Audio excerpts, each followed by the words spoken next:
Hi friends, ఈరోజు Sunday కదా, మంచి మంచి వంటలు చేసిన చూపిస్తా ఏంటేంటివి అనేవి. ముందుగా వైట్ రైసు, అలాగే ఈరోజు వచ్చేసి మంచిగా చికెన్ పులుసు అండి. చికెన్ పులుసు పెట్టిన చాలా టేస్టీగా వచ్చింది, ఈరోజు బాగుంది. ఇంకా చికెన్ పులుసు కాకుండా ఇంకా వేరే కర్రీ కూడా చేసిన చూపిస్తాను చూడండి. ఇంకా సండే వచ్చిందంటే నాన్ వెజ్ ఖచ్చితంగా చేస్తాను. అలాగే ఇంకా కొంచెం చికెన్ ఫ్రై అండి, ఇది కొంచెం పెప్పర్ వేసి చేశాను. కొంచెం డిఫరెంట్గా ఉంటుంది, ఇది మంచిగా ఘాటుగా.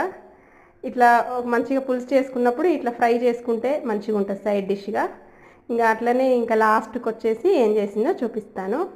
ఇంకా మనకి చికెన్ పులుసు చికెన్ ఫ్రై ఉన్నప్పుడు లాస్ట్లో వచ్చి రసం కూడా ఉండాలి కదండి మంచిగా.